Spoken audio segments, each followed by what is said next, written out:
You know, there's this really powerful idea out there, the idea that you can completely transform your reality, your success, even who you are, just by changing the way you think. It sounds kind of out there, but today we're going to dig into it. I mean, that's a huge question, right? Can what's going on inside our heads actually shape the world outside? Well, instead of getting bogged down in a bunch of complicated studies, we're going to explore this through a really simple but powerful story. We're going to follow the journey of a man who truly believes he has nothing to offer. And we'll see how just one tiny shift in his perspective ends up changing, well, absolutely everything. Okay, so our story kicks off in a world that's really defined by what's missing, by a feeling of lack. Let's meet the man at the center of it all. So picture this. Every single day for this guy is exactly the same. He lives at this busy city railway station, and his entire life revolves around begging from passengers. But the really important part is what he believes about himself. In his mind, he's just a taker. He's convinced he has absolutely nothing of value to offer the world. But then, one day, that whole routine gets completely shattered. A really well-dressed merchant comes along, and this one single meeting, it's the spark that lights the fuse for everything that's about to happen. So the merchant doesn't give him any money. Instead, he gives him this challenge.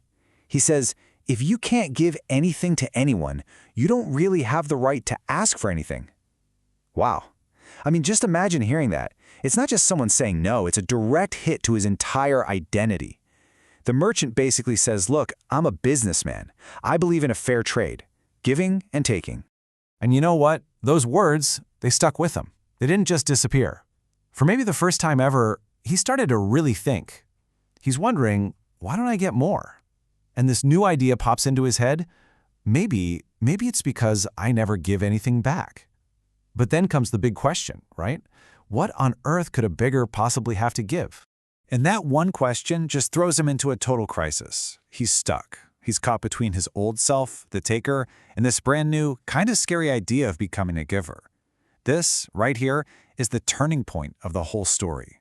And the solution he comes up with?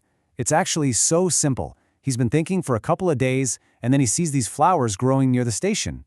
And a light bulb goes off. What if I give a flower to every person who gives me some money? So he tries it, and the result is instant. People aren't just dropping coins out of pity anymore. They are genuinely happy to get this small, beautiful flower in return. It's a whole different vibe. So, his new plan is working like a charm. He can feel something is different, you know? But the real aha moment, the thing that totally redefines him, happens when he runs into the same merchant again, the very guy who kicked this whole thing off.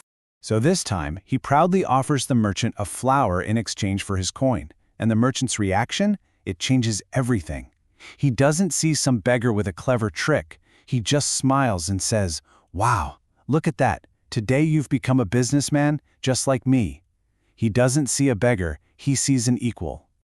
That one word, businessman, it's like a key unlocking a door in his mind. The light bulb just goes on. He suddenly gets it. People aren't giving him charity, they're buying his flowers. He's not just taking, he's providing something of value.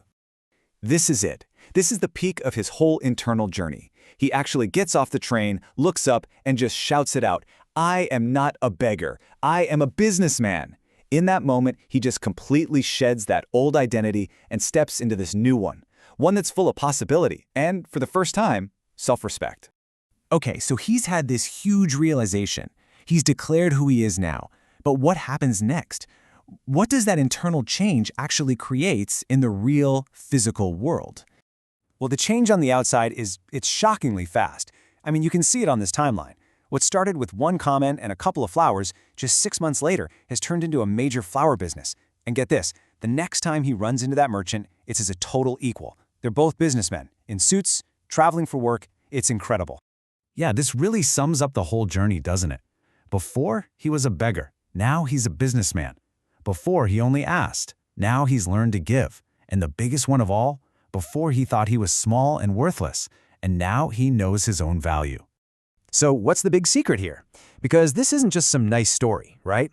It's basically a blueprint. It's a powerful idea that applies to every single one of us.